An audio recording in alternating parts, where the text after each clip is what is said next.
이제 오늘로서 이제 데살로니가 전서가 이제 끝이 나고 이제 다음에 이제 후서에 들어가는데,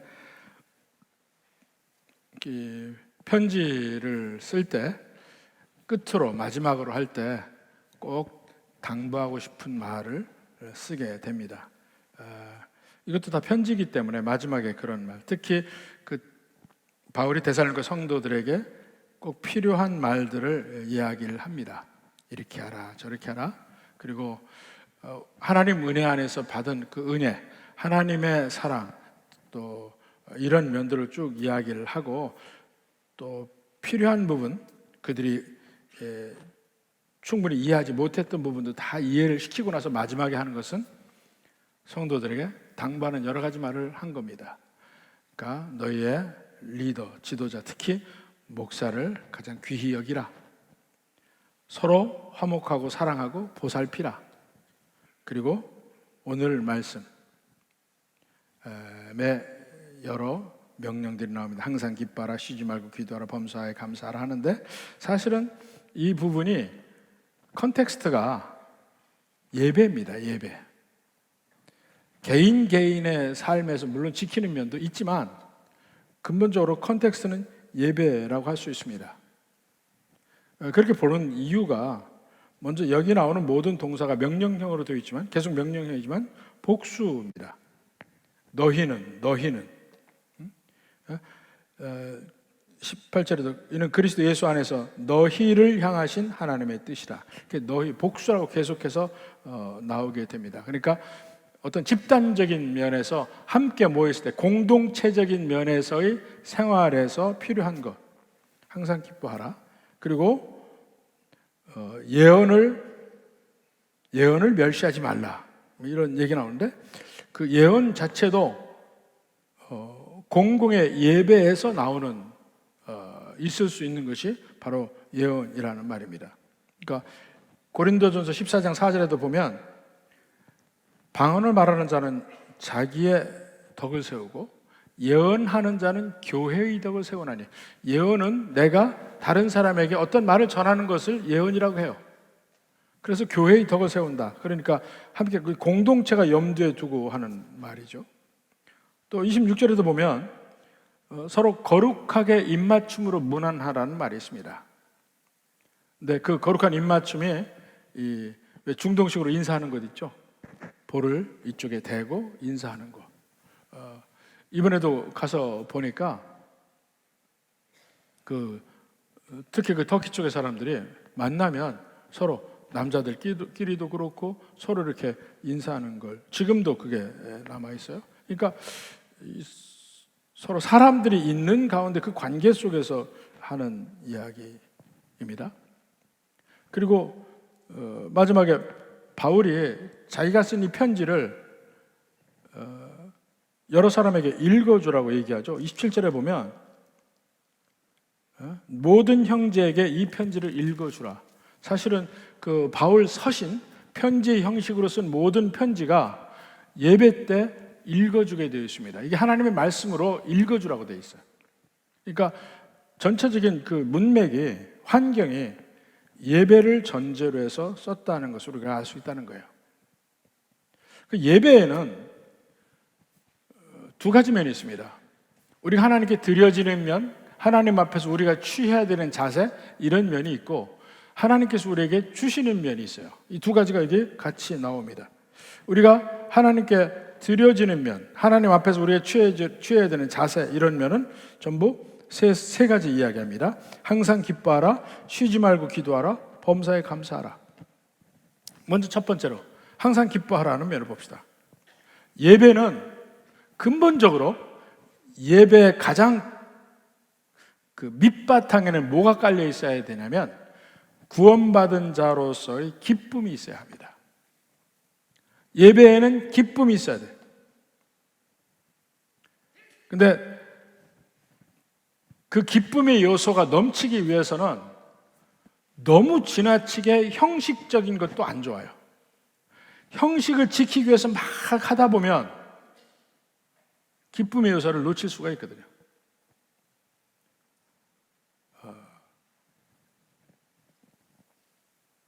전에는 예배를 드릴 때 온전히 하나님께 드리는 것이다 해서 그 예배 때 누구나 잠잠해야 되고 예배에서 감정을 표현하는 것을 자제해야 되고 인간이 나타나면 안 되니까 하나님께 드려지니까 이렇게 하다 보니까 예배가 형식은 멋있게 스무드하게 다 될지는 몰라도 예배자가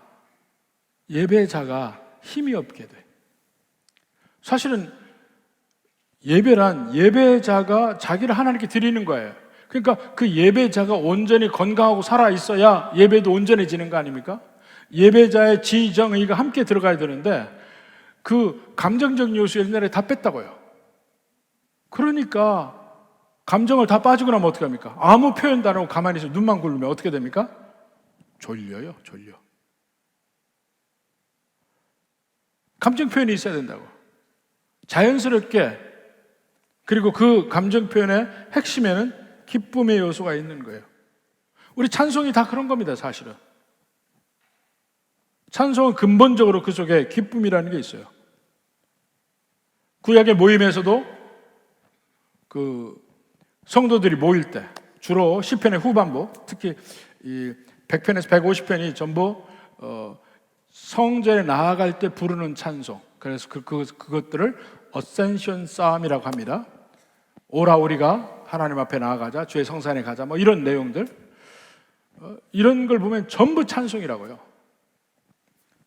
시편 95편 1절에도 보면 오라 우리가 여호와께 노래하며 우리의 구원의 반석을 향하여 즐거이 외치자. 즐거이 외치자. 이게 예배래요.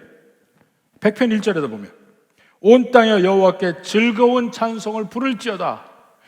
예배는 근본적으로 하나님께 기쁨으로 찬송을 하는 것이에요. 왜냐하면 예배에 모인 모든 사람들이 하나님의 구원을 경험한 사람, 하나님의 은혜를 받은 사람, 하나님의 사랑을 깨닫는 사람들이 모여서 예배를 하는 것이기 때문에 예배에는 기쁨의 요소가 없으면 안 됩니다.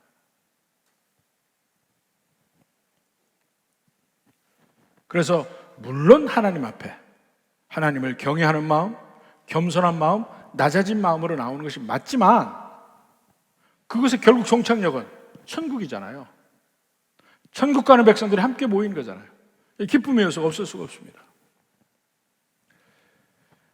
이 스펄전이 영국의 유명한 설교가죠. 신학생들한테 그런 얘기를 했습니다.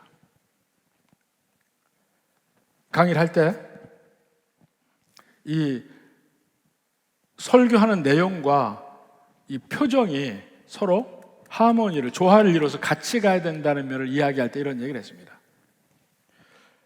천국을 전할 때는 마치 얼굴이 하나님의 영광의 빛을 보는 것처럼 그렇게 표정을 하라는 거예요. 눈은 천국을 바라보는 눈빛으로 천국에 대해서 전하라. 하나님을 만나는 그 기쁘고 반가운 미소를 띠고 천국을 얘기해야 된다는 거예요.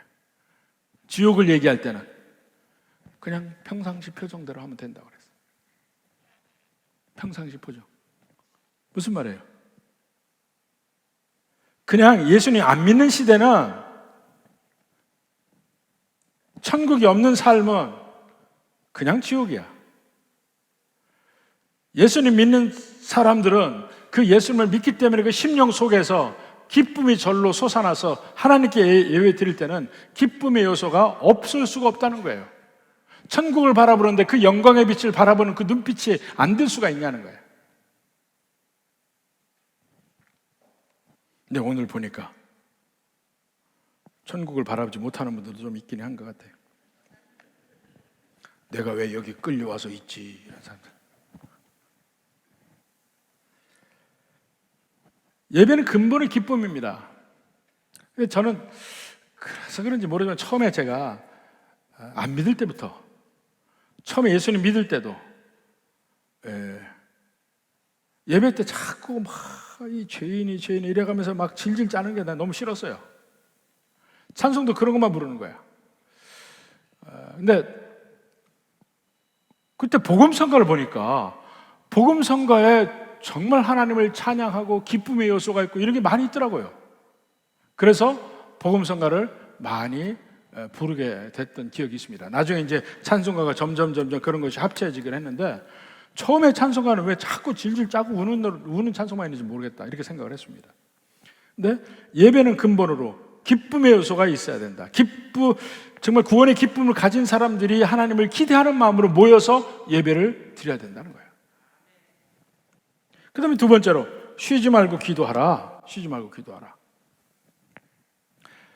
여기서 기도하라는 얘기가 물론 개인적으로 골방에서 언제나 기도하고 뭐 이런 것도 있지만 서로 모여서 기도하는 것, 언제든지 믿는 백성들이 모일 때마다 거기에 기도가 있고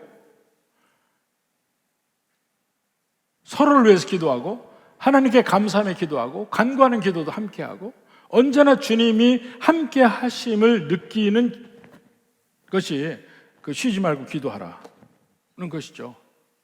구역 예배 때도 중요한 요소 중에 하나가 기도 아니에요. 그런데 쉬지 말고 기도하는 것 자체에는 어떤 요소가 있냐면 항상 하나님이 나와 함께 계심을 느끼는 거예요. 함께 옆에 있으니까 그 주님과 대화를 하게 되죠. 대화를 하게 됩니다.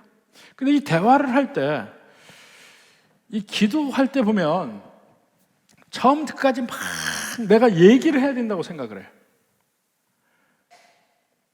근데 한번 여러분 서로 한번 만남을 가지고 한번 생각을 해보세요. 내가 어떤 사람과 만났는데 그 사람이 처음부터 끝까지 자기 얘기만 한다고 생각해봐요. 이 교제가 되나? 교제가. 내가 말하고 듣고 그 중요한 게 뭐냐면 말을 할 때 상대편에 대해서 물어봐야 될 거 아니야. 그게 진정한 교제 아니에요? 상대편에 묻고 그 사정이 어떤지를 듣고 또 상대편에 대해서 내가 궁금해하고 그게 진짜 관계가 형성이 되는 겁니다. 근데 상대편에 대해 궁금하지 않아. 그냥 내 얘기만 계속해. 그러면 관계가 돼요? 안 되죠. 제가 친한 친구 중에 그런 친구가 있었다니까요. 과거형으로 얘기해. 고등학교 때부터 굉장히 친했습니다.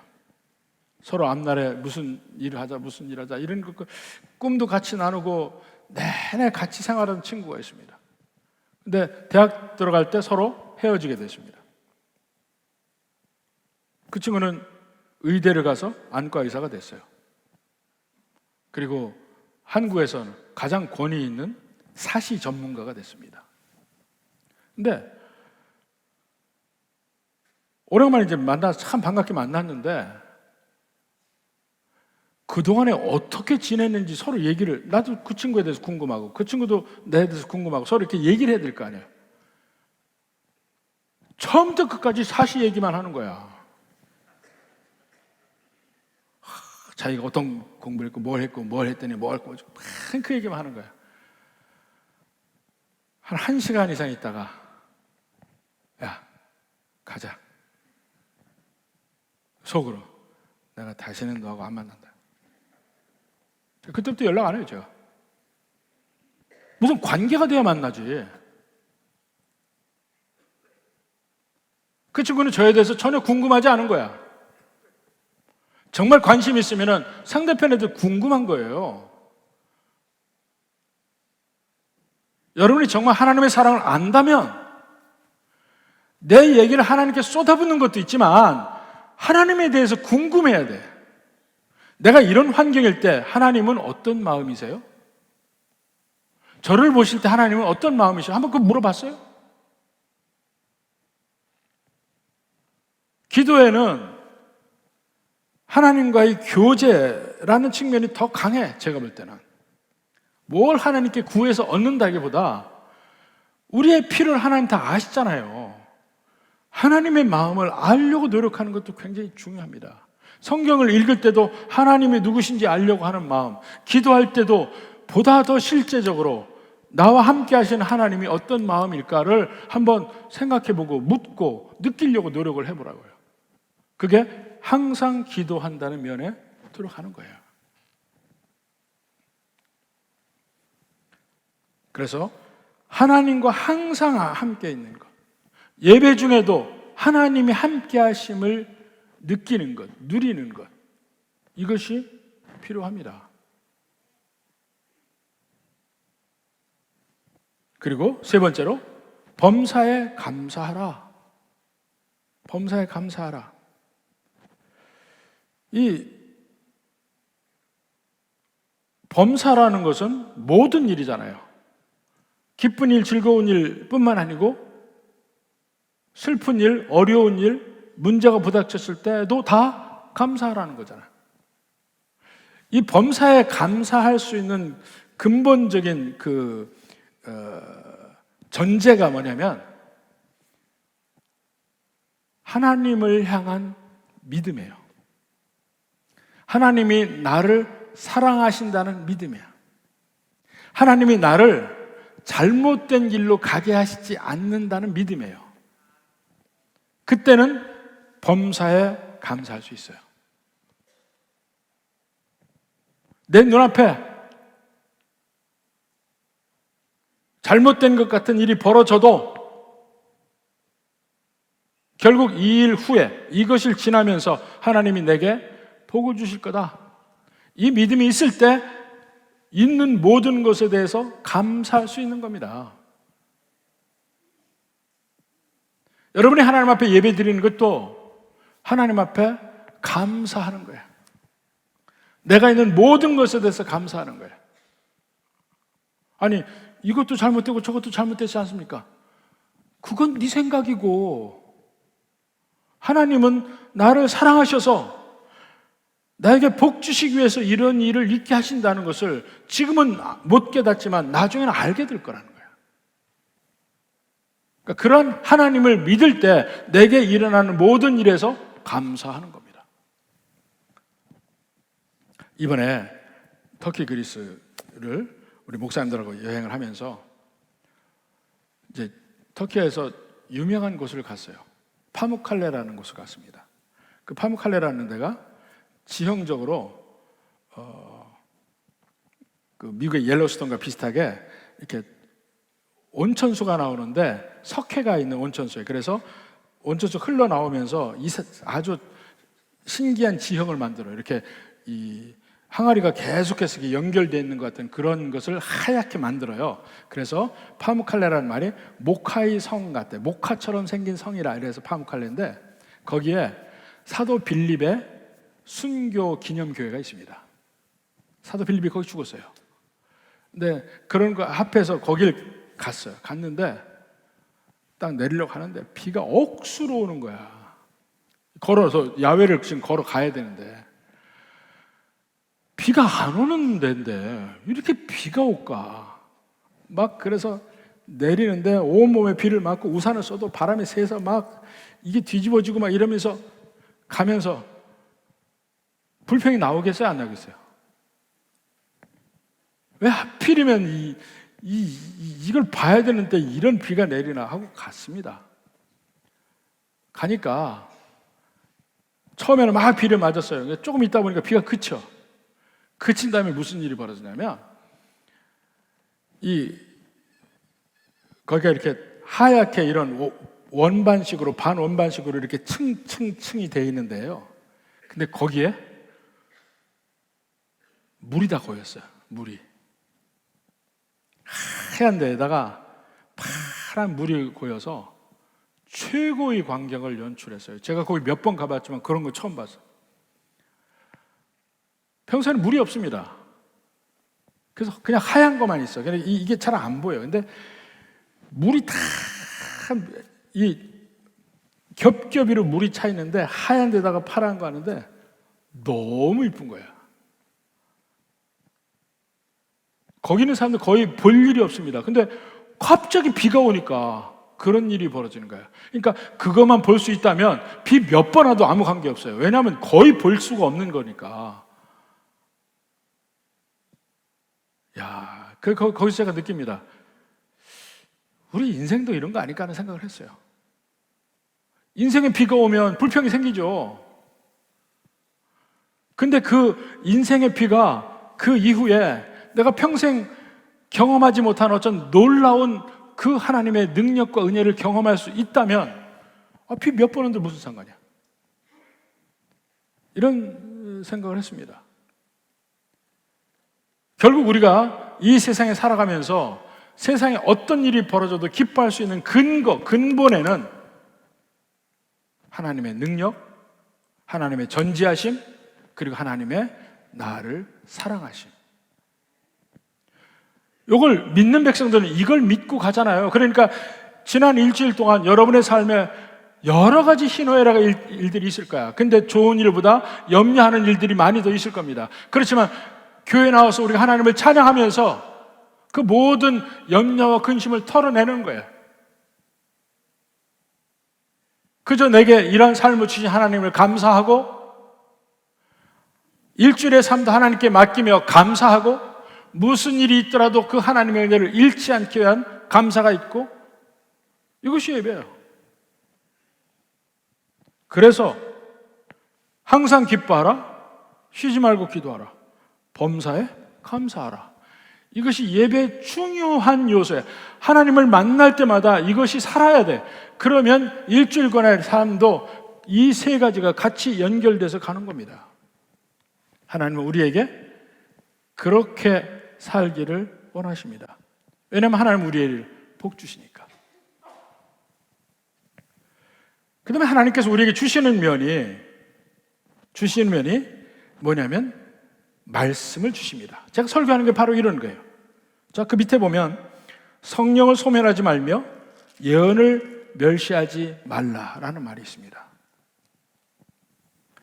성령을 소멸하지 말라 하는 것은 성령께서 내게 주신 그 각자에게 주신 은사들을 가볍게 여기지 말고 성령의 뜻에 귀를 기울이는 게 필요합니다. 그러니까 데살로니가 교회는 고린도 교회하고 조금 달랐어요. 고린도 교회는 막 신령한 것을 찾느라고 막 하나님께 신령한 걸 구하고 방언하고 예언하고 막 이런 것을 강하게 주장을 했습니다. 그게 너무해서 교회가 문제가 됐던 교회고, 데살로니가 교회는 오히려 그런 면이 부족한 게 있는 거예요. 그래서 성령을 소멸하지 말며 예언을 멸시하지 말라 하는 얘기를 하는 겁니다. 자, 성령을 소멸한다는 의미가 뭘까요? 성령을 소멸. 예배를 드리는데 성령이 함께 하시는 예배와 그렇지 않은 예배의 차이가 뭘까요? 똑같은 형식으로 예배 드려요. 전국적으로. 그런데 하나님이 함께 하셨다고 느끼는 그런 예배와 그렇지 않은 예배의 차이가 뭐냐 이게. 자, 우리 인간적인 면에서 예를 몇 가지 한번 들어보면, 저는 서울에 가서 다른 사람들을 만날 때, 친구들을 만나거나 아니면 어떤 모임이 있을 때 웬만하면 제게 선택권이 있을 때는 한정식은 먹지 않습니다. 여기 광주에서 먹을 수 없는 음식들을 먹고자 해. 한정식은 안 먹어. 한정식은 가면 언제나 실패해요. 다 있어. 여기서 나오는 한정식에 모든 음식 다 있어요. 뭐 생선도 나오고 떡갈비도 나오고 뭐도 나오고 다 있어. 근데 개미가 없어. 개미라는 말 모르는 사람도 있네. 나 요새 배웠는데. 거기에는 진짜 맛이 있잖아요. 맛이 빠져 있어요. 맛이 없어. 원래 요 음식에 있어야 될 그런 어떤 맛이 빠져 있어요. 모양만 냈어. 그 차이라고 생각해. 그 차이. 음악으로 보면 파블로 카잘스가 제자에게 첼로를 가르치는데, 자, 제자 한 사람이 첼로 연주를 잘했어요. 기가 막히게 했어. 근데 선생님은 그에게 이런 말합니다. 너는 악보만 따라가지 음악이 없다 그랬어요. 악보만 따라가지. 모든 리듬 다 맞춰서 다 하는데 음악이 없다는 거야. 사실 음악에는 제가 번데기 앞에서 주름을 잡으면 안 되는데, 음악하는 사람들이 있는데 제가 얘기합니다만, 이 악보가 뼈대니까 악보도 당연히 악보가 있어야 되죠. 그러면서 음악도 있어야 돼. 근데 그 차이가 뭐냐면, 똑같은 곡을 연주를 한다고 칩시다. 다 똑같이 다 맞아. 똑같이 맞는데 누구의 연주는 은혜롭고 누구의 연주는 그렇지 못해요. 예를 한번 들어보면, 왜 영화 미션에 나오는 영화 음악 있잖아요. 가브리엘의 오보에. 근데 그거를 수많은 오보의 연주자들이 부릅니다. 제가 그걸 좋아하니까 그 오보의 연주마다 다 들어봤는데, 그 중에 한 분이 탁월하게 잘해요. 다 틀린 사람이 아니라 다 맞아. 다 완벽하게 해요. 근데 그 중에 한 사람의 오보의 연주가 제일 마음을 움직이고 정말 그 느끼게 하는 음악이 있는 거야. 이 악보에다가 음악이 있게 하는 것이 성령의 역할이에요. 우리 그냥 예배 형식에다 은혜를 얹어주는 것이 성령의 역할이에요. 근데 그 성령의 역할을 너무 형식에 매여 있다 보면 성령을 억압하는 일이 생깁니다. 그래서 저는 설교를 할 때도 제가 열심히 설교문을 제가 준비를 하지만, 설교할 때는 이 설교문에 매이지 않으려고 노력을 합니다. 왜냐하면 그 중간중간에 성령님의 개입과 역사하심을 믿기 때문에 그래요. 그리고 그래야 설교가 진짜 그냥 읽는 게 아니고 내 속에서 하나님이 역사하셔서 성도들에게 말로 전달하는 게 되기 때문에 그렇습니다. 그러니까 예배 중에 성령을 소멸치 않으려고 하는 면, 그러니까 그게 어떤 때는요, 형식 속에서 갑자기 이런 면을 또 강조할 때도 있어요. 갑자기 어떤 때는 찬송을 한 절 반복해서 더 부를 때도 있고, 이런 것들이 조금씩 있으면서 그 전체 흐름을 성령님께 맡기는 그런 거예요. 예언을 멸시치 말라고 하는데, 이 예언은 두 가지입니다. 이건 잘 들으셔야 돼요. 예언은 일반적으로 예언이라고 하는 것은 그러니까 성경이 쓰여져 있는 모든 말씀이 선지자들이 하나님의 말씀을 받아서 쓴 겁니다. 이것을 예언이라고 그래요. 그리고 그것은 계시라고 해요. 이건 1.1획도 틀린 것이 아닙니다.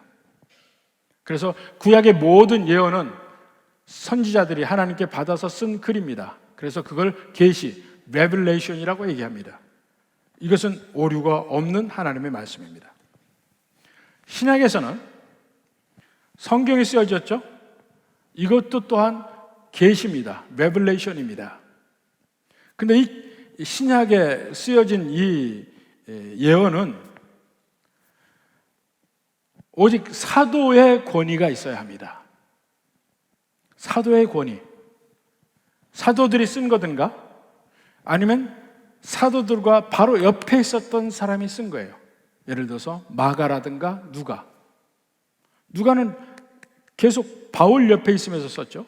마가는 베드로 옆에서 썼거든요. 나머지는 다 사도들이 썼잖아요. 그 이후에 사도의 제자들이 여러 글을 씁니다. 그렇지만 그들은 적극적으로 자기의 글들을 계시라고 안 합니다. 그리고 적극적으로 자기들은 사도들과는 전혀 다른 위치라는 것을 스스로 밝힙니다. 그래서 그들을 뭐라고 하냐면 교부라고 그래요. 교부. Church Fathers라고 합니다. 뭐 이레네우스라든가 오리겐이라든가 이런 사람들을 교부라고 그래요. 교부. 바로 사도들 제자들이에요. 근데 그 바로 제자 때부터 바로 폴리캅이라든가 이런 분들이 자기는 사도가 아니다. 명확하게 선을 긋습니다. 그러니까 이런 면에서 신약시대 예언도 그런 거예요. 근데 그거 말고 신약에서 또 다른 예언, 또 다른 면의 예언이 있습니다. 이것은 은사로서의 예언이에요. 은사로서의 예언. 이 고린도전서 12장에도 나오는 예언의 은사라는 게 있잖아요. 그 예언. 여기서 말하는 그 예언도 바로 그런 겁니다. 예언을 멸시하지 말라. 또 사도행전을 보면 실제 선지자라 하는 말들이 나오잖아요. 선지자가 누구냐면 예언하는 사람들이에요. 그렇지만 그들의 예언은 계시가 아니에요. 계시가 아니야. 그 예언을 뭐라 하냐면 조명이라고 보통 얘기합니다. 조명. 일루미네이션. 성경의 계시를 특정한 사람이나 특정한 환경에 구체적으로 적용되는 말씀. 그것이 예언이에요. 은사로서의 예언. 그래서 이 은사로서의 예언은 계시로서의 예언과는 다릅니다. 바울은 자기가 한 말이 계시로서의 예언인 걸 인정해요. 그래서 자기 말은 너희가 판단해보라 그러지 않고 27절에 모든 형제에게 이 편지를 읽어주라 얘기해요. 왜냐하면 이건 하나님이 내게 직접 주신 계시다는 거예요. 근데 예언은 아닙니다. 은사로서의 예언은 성경의 하위에 놓여 있어요. 그래서 항상 성경의 판단을 받아야 합니다. 그러니까 성경에 한번 말을 봐야 돼요. 먼저 성경 말씀에 어긋나지 않나 이것도 한번 확인해 봐야 됩니다. 사도행전 17장 11절에 보면 베레아에 있는 사람들은 데살로니가 사람들보다 더 너그러워 간절한 마음으로 말씀을 받고 이것이 그러한가 하여 날마다 성경을 상고함으로. 상고한다는 말이 뭡니까? 정확하게 이거 정확한 영어적 표현은 investigate 한다는 거야. 연구해, 확인해, 조사해. 진짜 그런가 그러고. 그리고 초대교회에서 끊임없이 문제가 됐던 게 뭐냐면 삼위일체예요. 삼위일체. 그러니까 삼위일체 논쟁이 끝나는 것이 초대교회가 끝나고 중세로 넘어갑니다. 삼위일체 핵심이 뭐냐면 제일 먼저 예수님의 신성과 인성이에요. 제자들이 본 것은 인간으로서 예수님 봤잖아요. 근데 예수님이 하나님이라는 것을 끊임없이 선포되었잖아요. 증거가 되었고 기적이 있었고 바로 그 문제에 대해서 정말 동시에 하나님이시고 동시에 인간이시다.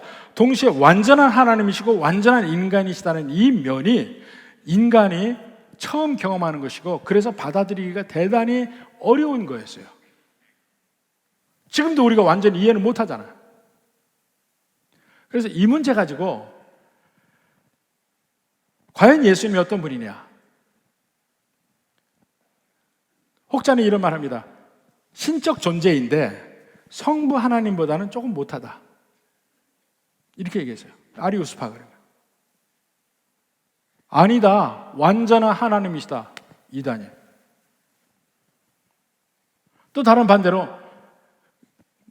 맞아 예수님이 하나님이신데 인간으로 오셨다고 하는데 그게 아니에요. 모양으로만 왔어.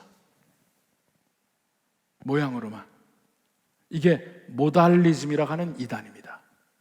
양태주의라고 그래요. 아니다. 예수님은 완전한 인간이시다. 그러면 예수님의 완전히 하나님이시다, 완전한 인간이시다. 그게 어떻게 하나가 되는가? 그건 몰라.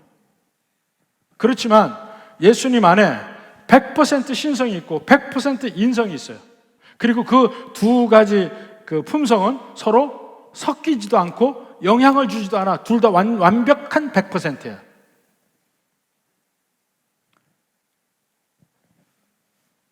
근데 인간이 생각할 때 신성만 얘기하면 인성이 약해지나? 인성을 얘기하면 신성이 약해지나? 이렇게 생각해요. 제가 거꾸로 모함을 당하고 공격을 당할 때 어느 신학교 교수가 저한테 공격하는 내용을 썼다니까요. 근데 그 내용이 뭐가 나오냐면, 그때 우리 누가복음 할 때요, 인성을 지나치게 강조해서 신성을 약화시켰다, 이렇게 저를 비판을 했어요. 제가 그거 쭉 읽다가 그 말 딱 나오고 나서, 야, 이건 내가 이단이 아니고 이거 쓴 사람이 이단이다 그랬어요. 쓴 사람이 이단이야. 교수야. 아무리 신성을 강조해도 인성이 영향을 받지 않고, 아무리 인성을 강조해도 신성이 영향받지 않아요. 그러니까 제가 전에도 얘기했잖아요. 예수님이 하나님이시다, 하나님이시다 아무리 강조해도 이단이 될 수 없고, 예수님이 인간이시다고 계속 아무리 강조해도 이단이 될 수가 없어요. 뭐가 이단이냐? 예수님이 하나님이 아니다가 하면 이단이야. 예수님이 인간이 아니다 그러면 이단이야. 하나를 지나치게 강조해서 하나가 약화됐다, 그렇게 말하는 자체가 이단이야. 서로 완전하고 서로 섞이지 않고 영향을 주지도 않는 완벽함을 동시에 두 개를 한꺼번에 가진 분이 예수님이에요. 근데 그 면이 충분히 못 따라가는 거예요. 사람의 마음에, 인식에 이해가 안 되니까. 그리고 그 당시에 풍비했던 게 뭐냐면 영지주의야. 플라톤 철학의, 후기 플라톤 철학에서 나온 영지주의. 영지주의는 뭐냐면 영적인 것은 선한 것이고 물질적인 것은 악한 것이라고 보는 겁니다. 근데 하나님은 영적인 존재인데 어떻게 인간이 몸으로 이 땅에 오시냐? 그래서 육체로 온 걸 부인했다니까요. 그게 양태주의야, 모달리즘이에요. 예수님이 육체로 온 걸 부인하는 일이 초대교회에서 비일비재하게 있었어요. 어떻게 하급인, 저질인 이 육체의 몸으로 오실 수 있느냐, 이걸 부인했다니까요. 그래서 요한 1서에서 보면, 요한 1서 4장 1절부터 봅시다. 사랑하는 자들아, 영을 다 믿지 말고 오직 영들이 하나님께 속하였나 분별하라. 많은 거짓 선지자가 세상에 나왔습니다. 이로써 너희가 하나님의 영을 알지니 곧 예수 그리스도께서 육체로 오신 것을 시인하는 영마다 하나님께 속한 것이요, 예수를 시인하지 아니하는 영마다 하나님께 속한 것이 아니니. 예수님이 육체로 인간의 몸을 입고 오셨다는 것을 시인하지 않는 사람마다 이단이라는 거야. 완전한 인간이라는 것을 부정하면 이단이라는 거야. 또 갈라디아서 1장 6절에 보면 그리스도의 은혜로 너에게 부르신 일을 이같이 속히 떠나 다른 복음을 따르는 것을, 다른 복음이라고 계속 나옵니다. 또 8절에도 보면 그러나 우리나 혹은 하늘로부터 온 천사라도 우리가 너에게 전한 복음 외에 다른 복음을 전하면 저주를 받을지어다. 갈라디아서에서 문제가 뭡니까? 갈라디아서 또 다른 문제가 있어요. 이게 신약 성경에서 가장 먼저 쓰여진 책일 가능성이 많습니다. 근데 가장 먼저 쓰여졌던 문제가 뭐였냐면, 바울이 그렇게 환난과 고통받고 핍박을 받은 이유가 뭐냐면, 그 대상이, 그 상대편이 누구냐면 유대인들이에요. 이 바울이 1차, 2차, 3차 전도 여행 때 쭉 터키의 남부, 또 에게의 지방, 그 이오니아 지방, 그리고 그리스의 마케도니아 지방, 아가야 지방, 여기를 다 다니면서 전도를 하는데, 전도할 때마다 제일 먼저 어디 가서 했냐면 그 도시의 유대인 회당에서 복음 증거했습니다. 계속 그 유대인들이 바울을 죽이려고 계속해서 한 거예요. 이방인들이 괴롭힌 게 아닙니다.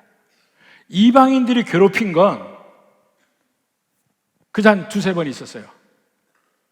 에베소에서 바울이 2년 동안 두란노선에서 가르치면서 복음으로 막 에베소 도시 전체가 다 변하니까, 그 당시만 해도 에베소가 20만 명이 넘는 큰 도시야. 2000년 전에 20만 명이 넘는 큰 도시라니까요.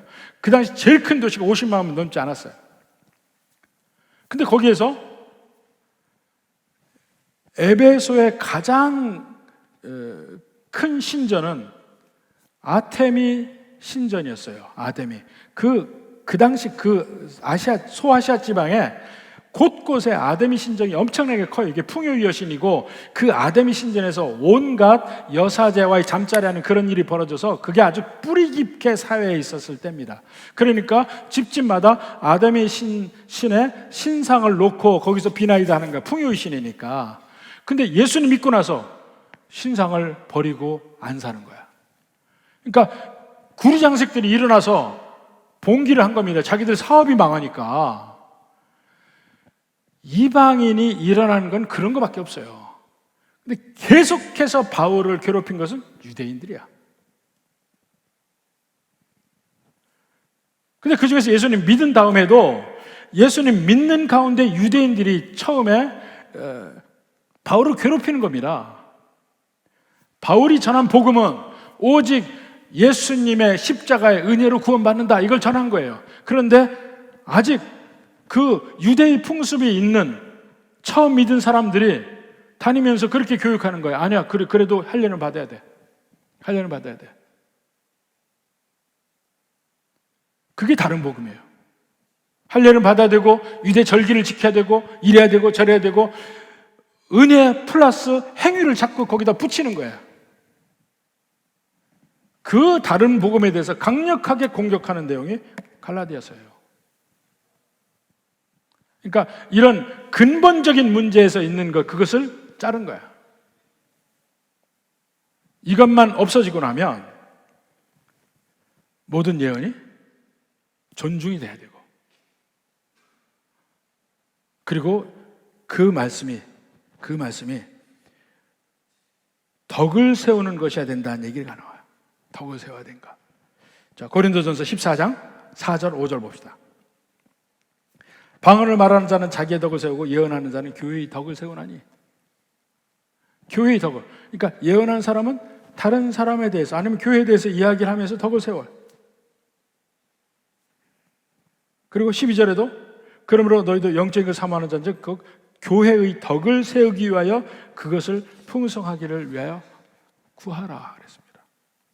그러니까 예언하는 일은 교회 덕을 세우기 위해서 성령께서 주시는 은사고, 그것은 체크를 받아야 돼. 성경적 체크. 그럼 덕 세운다는 건 의미가 뭡니까?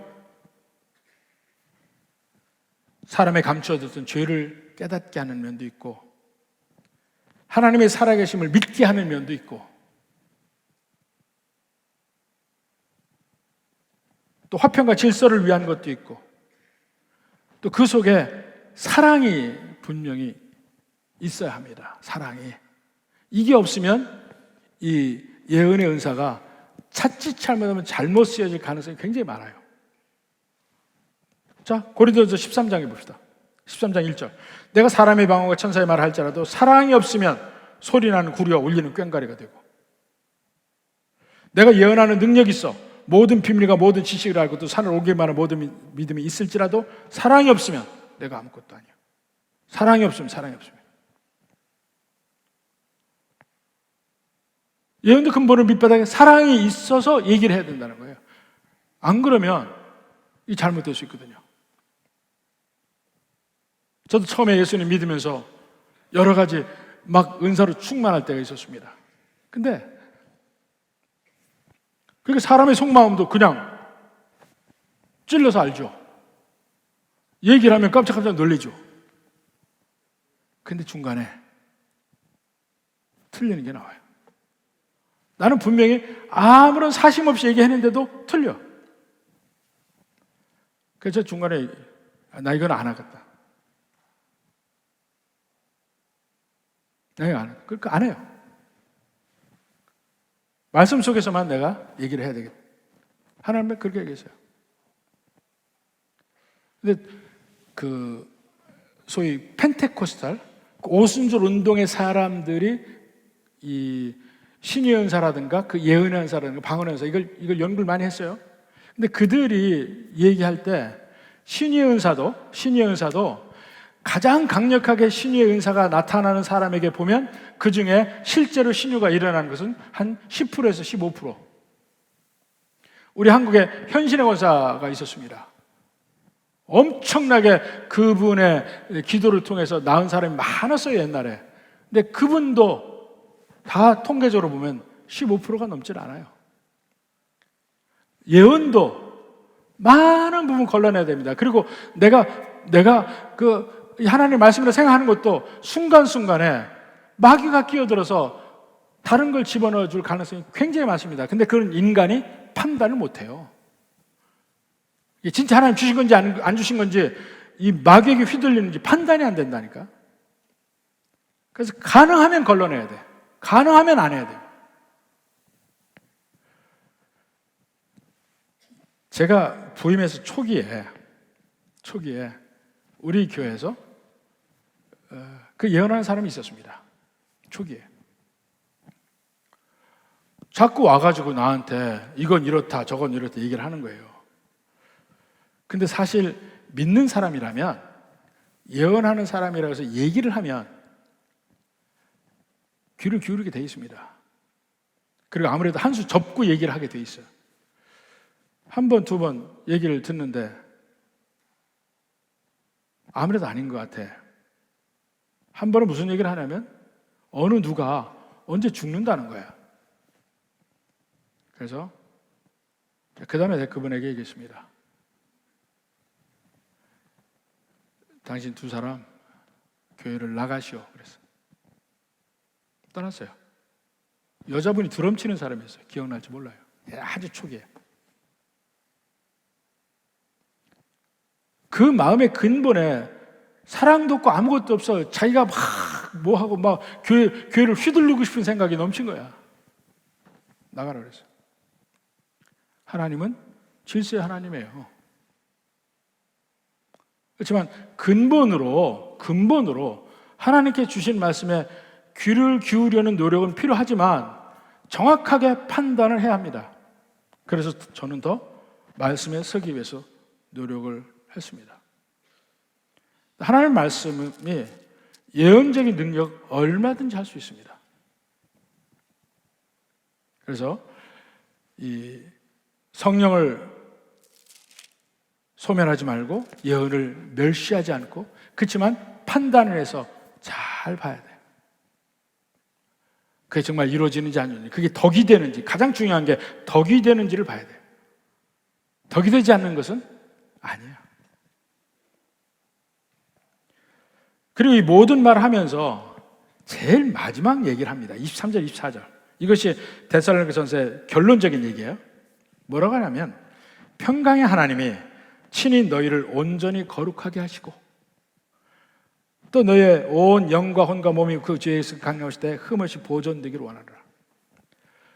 마지막에 온전히 거룩하게 하시는 것은 하나님의 일이에요. 그리고 24절에 보니까 너희를 부르시는 이는 미쁘시니 그가 또한 이루시리라. 무슨 말이에요? 마지막 이루는 것도 하나님이에요. 사실 여러 가지 명령이 있잖아요. 우리가 그걸 하려고 노력하면 언제나 우리가 부딪히는 문제가 뭐냐면 좌절감이야. 내가 이걸 온전히 다 지키지 못한다는 걸 언제나 깨닫게 된다니까요.